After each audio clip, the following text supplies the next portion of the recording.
Welcome to the Abroad in America podcast, the only financial podcast designed specifically for expats living in America, where you go behind the scenes with financial planner, author, and speaker Jimmy Miller to learn how to make your time in America as financially rewarding as possible. And now, here's your host, Jimmy Miller. Hey everyone, welcome back to Abroad in America. I'm your host, Jimmy Miller. In the last episode, we talked about why expats working in America should usually think very seriously about contributing to the Roth 401k instead of the traditional pre-tax 401k at work. The basic idea was simple. The traditional 401k gives you a tax break today, but creates a tax bill later, and it's really just like borrowing money from the IRS. The Roth 401k makes you pay tax today, but can give you much more flexibility later, especially if you're planning to leave the United States and take your money with you. But today, we're answering the obvious follow-up question. What if you already made the wrong choice?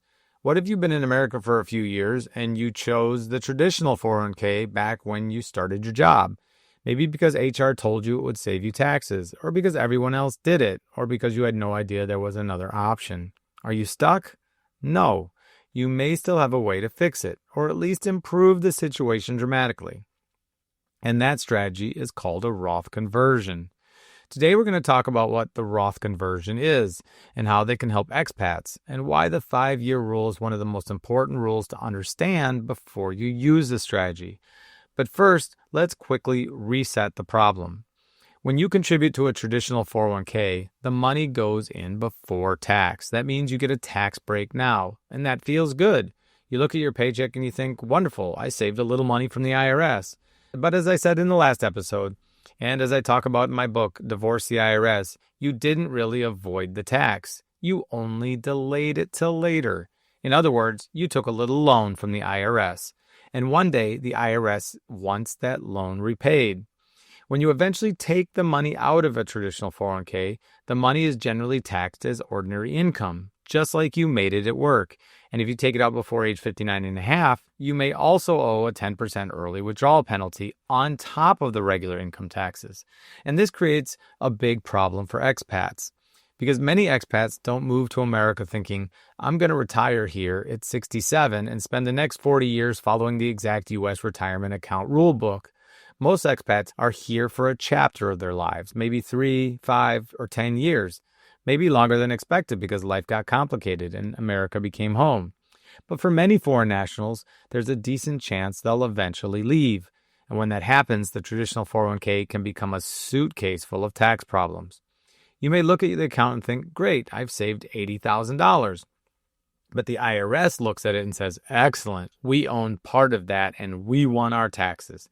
And if you're under 59 and a half and you want to take the money out, the IRS will want to take an even bigger part of it with a 10% early withdrawal penalty. That's what we're trying to fix. Let's take a look at something called the Roth conversion. Now, a Roth conversion is the process of moving money from a pre-tax retirement account into a Roth account. In simple terms, you're moving money from the tax me later bucket into the tax me never bucket. That's the whole strategy. You take money that has not been taxed yet, for example, money sitting in a traditional 401k or traditional IRA, and you convert it into a Roth or Roth IRA account or a Roth 401k account. But there's a catch. When you do the conversion, you will owe tax on the amount converted. So if you convert $20,000 of pre-tax money into a Roth IRA, that $20,000 generally gets added to your taxable income for that year. And that's the painful part. But once the tax is paid, that money has changed character. It's no longer pre-tax money waiting to surprise you later. And remember, you were always going to pay the tax on that money, whether you did it now through a Roth conversion or later when you took the money out. But now it would be all Roth money, and that can be powerful. Think of it like paying the exit fee to leave the IRS partnership. You don't love paying it.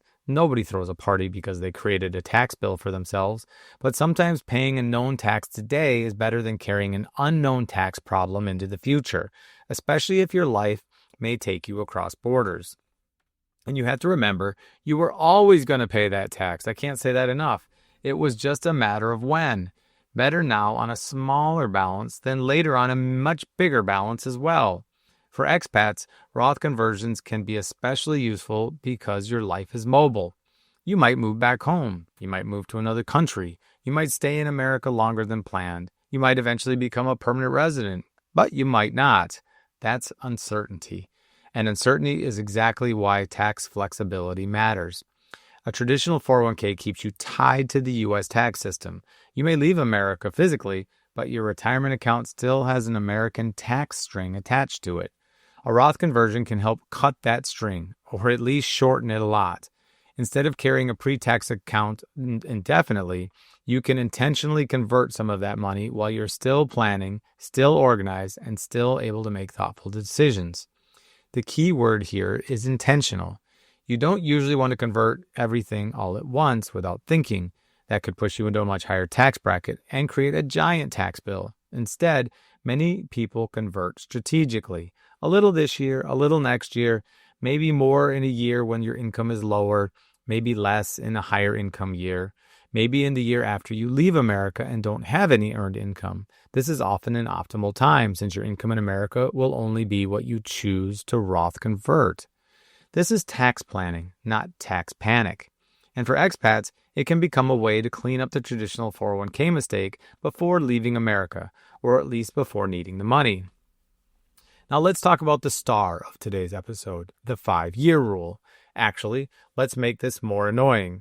There is more than one 5-year rule, because of course there is. This is America, and even the rules have rules. But for today, there are 2 5-year rules that I want you to understand. Rule number 1 is the Roth IRA earnings 5-year rule. This rule applies to whether the growth in your Roth IRA can come out tax-free. Generally, for Roth IRA earnings to be part of a qualified tax-free distribution, you need to satisfy a 5-year Roth clock and also meet another qualifying condition, which is usually being 59 and a half years old. This is the rule people often hear about when someone says your Roth needs to be open for at least 5 years. That rule matters, but it's not the main rule that we're focused on today. Rule number 2 is the Roth conversion 5-year rule. This is the one that expats need to understand for conversions.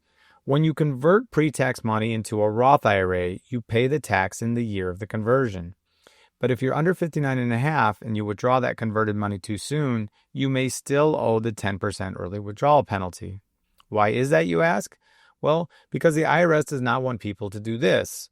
Step 1, convert the pre-tax IRA money to Roth. Step 2, take it out immediately. Step 3, avoid the 10% early withdrawal penalty. You see, the IRS saw that coming, so they created a waiting period. Each Roth conversion generally has its own 5-year clock, and that clock starts on January 1st of the year that you make the conversion. So if you convert money in November of 2026, the clock is treated as started on January 1st, 2026. This means the converted principal may become available without the 10% penalty after the 5-year period is satisfied. That's the magic. It's not instant magic, kind of more like slow cooker magic, but magic nonetheless. This next part is really important, so let's slow it down a bit. When you convert pre-tax money to Roth, you pay tax on the converted amount that year. So if you convert $30,000 and pay the tax, that $30,000 is no longer waiting to be taxed again as ordinary income. But the growth on that money is different. Let's say you convert that $30,000 and 5 years later it has grown to $40,000. The original $30,000 is converted principal and it isn't taxed or penalized. You could take it out, no taxes or penalties. But the extra $10,000 is growth. The 5-year conversion rule can help make the converted principal penalty-free after the waiting period, but that doesn't automatically mean the growth is tax-free and penalty-free if you're still under 59 and a half. The growth has its own Roth qualified distribution rules. So the simple way to remember this is converted principal gets one set of rules, growth gets another. Or even simpler, don't assume Roth means I can withdraw everything tomorrow with no consequences. That's how people get surprised. And not the good kind of surprised, like finding $20 in an old jacket. The bad kind, like finding an IRS form in your mailbox.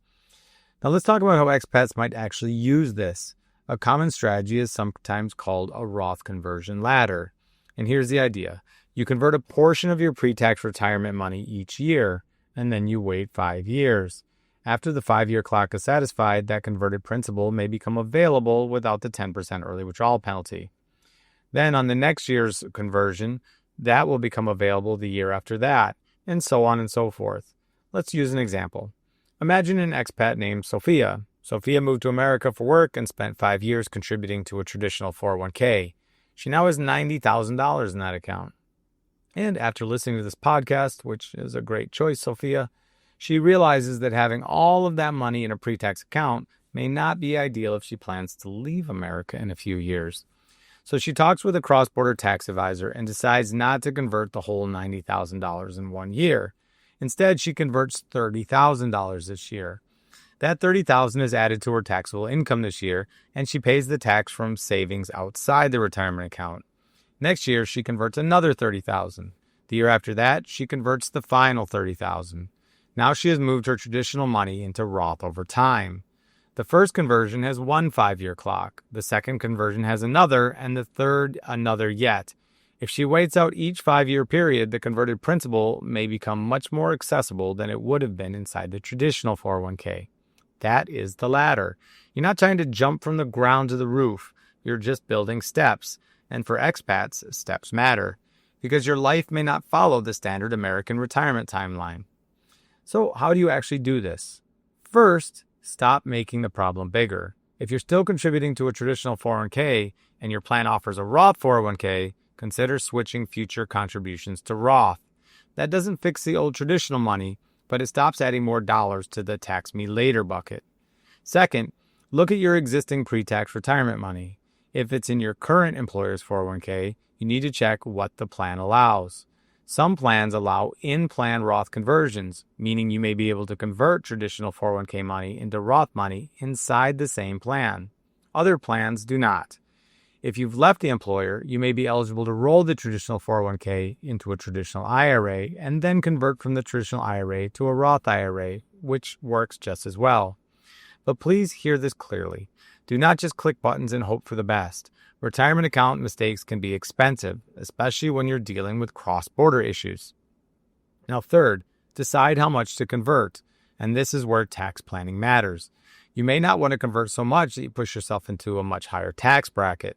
You may also need to think about state taxes, your visa status, your expected departure date, whether your home country recognizes Roth accounts, and whether your future country of residence may tax that account differently. And fourth, pay the tax from outside money if possible. Now, this is a big one. If you're under 59.5 and you use part of the retirement account itself to pay the tax, that tax withholding may be treated like a distribution, and that can trigger the very penalty you were trying to avoid. So ideally, you convert the full amount and pay the tax bill from cash savings or other non-retirement assets. That keeps more money inside the Roth and avoids sabotaging the strategy. Fifth, track the clocks. Every conversion needs a record. What year did you convert? How much did you convert? How much was taxable? When does the 5-year clock end? This is not a strategy where you just want to rely on memory, because 5 years from now, you will not remember whether the conversion happened in February, November, or that year we moved apartments and everything was in chaos. Keep records. Your future self will thank you. Now, I like Roth conversions a lot, but they're not magic dust. They do need to be done correctly. And here are the big traps. Trap number 1, converting too much in 1 year. A Roth conversion creates taxable income. Too much conversion income can push you into a higher tax bracket and make the strategy less efficient. Trap number 2 is forgetting about state taxes. If you live in a state with income tax, the conversion may create state tax too. This can matter a lot. 43 of the states in the United States have state income taxes. And trap number 3, assuming your home country treats Roth accounts the same way America does. Very few countries recognize Roth treatment. Most do not. Some tax Roth distributions differently. Some may treat the account in a way that surprises you. This is why cross-border tax planning matters before you leave. Now, trap number 4 is withdrawing the growth too early. Remember, conversion principle and growth are not the same thing. Trap number 5 is waiting too long. The 5-year rule requires time. If you wait until the month before you leave America and then try to create a perfect plan, your options are probably limited. This strategy works best when you start early. So here's the big takeaway.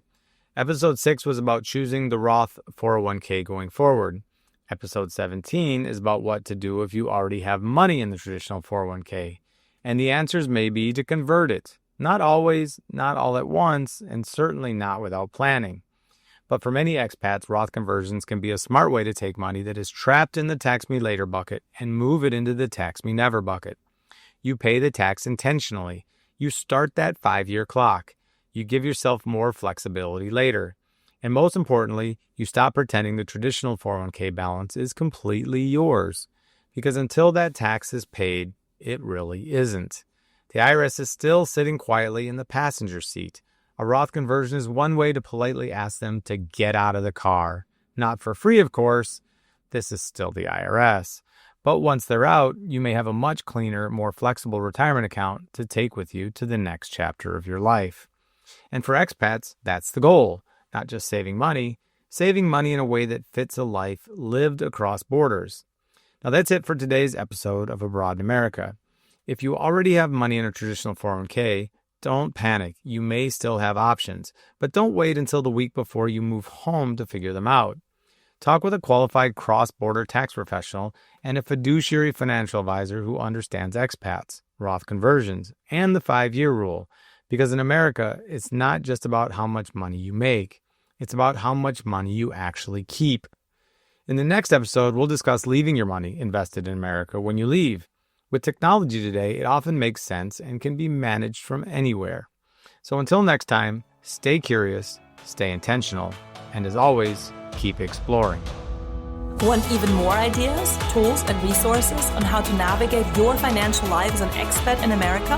Check out all the resources on Jimmy's website at baobabwealthabroad.com and subscribe to the blog to stay up to date on issues affecting expats. Don't forget to subscribe to never miss an episode. See you next time. Baobab Wealth and Baobab Wealth Abroad are DBAs of Baobab Wealth LLC, a Florida-registered investment advisor. This podcast is designed for general education purposes only and shouldn't be taken as legal, investment, or tax advice. You should seek out a qualified tax professional or licensed financial advisor to determine what is best for your personal situation.